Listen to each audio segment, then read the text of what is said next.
राजस्थान के कई इलाकों में, कई शहरों में बीते दिन हिंसा की घटनाएं आई हैं। जोधपुर में जो हिंसा हुई ईद के दिन, उसे लेकर बीजेपी का आरोप है कि कांग्रेस पार्टी मुस्लिम तुष्टीकरण के नाम पर यह सब कुछ करवा रही है। दूसरी तरफ कांग्रेस पार्टी का कहना है कि इसके पीछे भी बीजेपी और आरएसएस का हाथ है। तीसरी तरफ पुलिस की जांच में बार बार पीएफआई का नाम सामने आता है।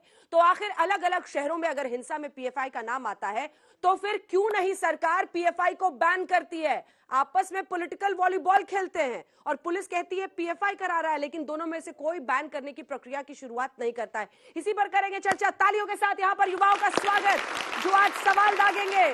सामने नेता खड़े हैं, वो इनके सवालों का जवाब देंगे। गौरव भाटिया जी, तालियों के साथ उनका स्वागत कीजिए। राष्ट्रीय प्रवक्ता बीजेपी के। मुकेश शर्मा जी, राष्ट्रीय प्रवक्ता कांग्रेस पार्टी के, तालियों के साथ स्वागत कीजिए। हमारे साथ प्रोफेसर निजेश अवस्थी जी हैं, पॉलिटिकल एनालिस्ट हैं, आरएसएस के जानकार के तौर पर जुड़ेंगे। डॉक्टर तस्लीम अहमद रहमानी, जो कि प्रेसिडेंट है मुस्लिम पॉलिटिकल काउंसिल ऑफ इंडिया के। तालियों के साथ इन सभी का स्वागत। लेकिन इससे पहले कि हम चर्चा की शुरुआत करें और ये युवा यहां से सवाल दागे, ये रिपोर्ट।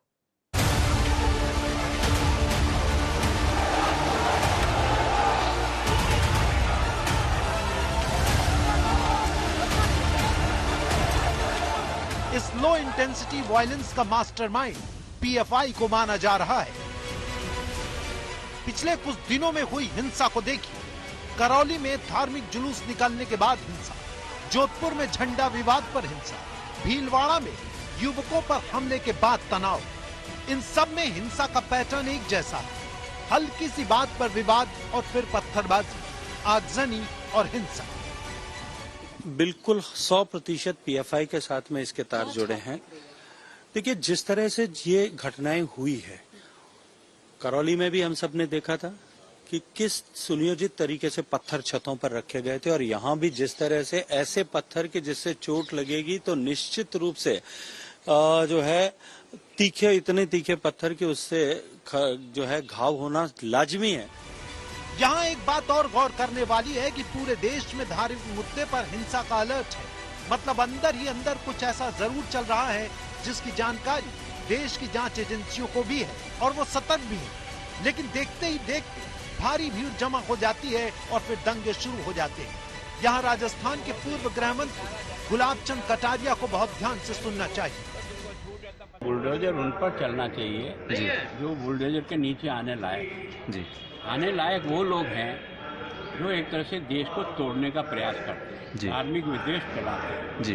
ऐसे कुछ ऑर्गेनाइजेशन है जो इस प्रकार की हिंसा फैलाने के लिए ट्रेनिंग लेकर के इस प्रकार का उपद्रव करते हैं। करौली ने अपने आप को स्पष्ट कर दिया, और कल जो जोधपुर में हुआ है, मुख्यमंत्री जी के नाक के नीचे हुआ है, उसमें भी वही मामला है। ये ट्रेंड लोग जो हैं नकाब पोस्ट पहन करके जिस प्रकार की अशांति फैलाते हैं, इनके ऊपर अगर आप बुलडोजर नहीं फैलाते हो तो कायरता दिखाते हैं। राजस्थान के पूर्व गृह मंत्री की बातों को ध्यान में रखते हुए दंगे के कुछ चश्मदीदों को भी सुनिए। सबकी बातों में आपको एक ट्रेंड दिखाई देगा कि पहले ऐसा कभी नहीं हुआ। अचानक लाठी, डंडे, तलवार, पेट्रोल से भरी बोतलों वाली भीड़ आती है, हिंसा करते हैं और गायब हो जाते हैं।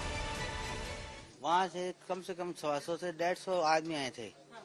हाथ में एक तो कई तेजाब, तलवार और बाटे पत्थर, और हम करीब 5-6 जने थे यहाँ पे, और उन्होंने ईंटों की बरसात कर दी और तेजाब की। इस इलाके में पहले भी ऐसा नहीं हुआ था, और सिलावटे के मोहल्ले में जो हुआ है वो हम उसको विरोध दर्ज कराते हैं।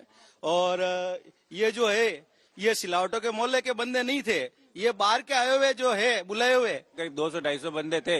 हाथ में नंगी तलवारें, सरिये, लाठियां, बोतलें और पत्थर और लेके चिल्ला रहे थे, जोर जोर से गालियां बोल रहे थे, गाड़ियों पे वार कर रहे थे, पत्थर फेंक रहे थे। उसी दौरान एक पत्थर मेरा सिर में भी लगा। पहले तो कभी नहीं हुआ, पहले कभी नहीं हुआ। भाईचारा रहा है। हाँ, भाईचारा रहा है।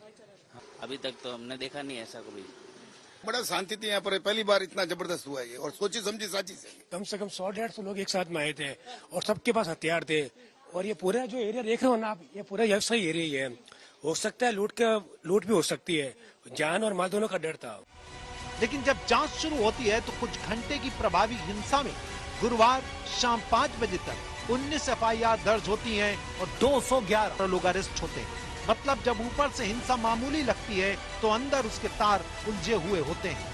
बीजेपी का दावा है कि पीएफआई ने त्योहारों से पहले चिट्ठी लिखकर कहा था कि हिंसा हो सकती है। इस पर सवाल ये उठाया जा रहा है कि पीएफआई के पास ऐसा कौन सा खुफिया तंत्र है जो उन्हें इस हिंसा की तैयारी की जानकारी दे रहा है। भीलवाड़ा, करौली में सांप्रदायिक घटनाएं हुई हैं और बहुत गंभीर घटनाएं हुई हैं। इन घटनाओं के पीछे जो तौर तरीके थे, जिस प्रकार का मोडस ऑपरेंडी था, उससे यह स्पष्ट होता है कि एक सुनियोजित तरीके से इन सांप्रदायिक घटनाओं को कारित कराया गया था और सोची समझी रणनीति के तहत यह अपराध घटित हुआ है। इसके पहले भी बेंगलुरु में, दिल्ली के दंगों में, जयपुर के दंगों में पीएफआई का नाम आया था, उनकी फंडिंग का नाम आया था और वर्तमान में भी पीएफआई की संलिप्तता से इनकार नहीं किया जा सकता है। करौली ठंडा हुआ तो जोधपुर और जोधपुर शांत हुआ तो भीलवाड़ा, और सब में हिंसा का स्वरूप लगभग एक जैसा। धार्मिक आयोजन या मामूली सी बात पर हिंसा। ऐसे में देश को हल्की हिंसा से बड़ा नुकसान पहुंचाने की टूल किट की जांच होनी चाहिए और सच देश के सामने आना चाहिए। श्वेता सिंह के साथ देवांकुर, जोधपुर, आज तक।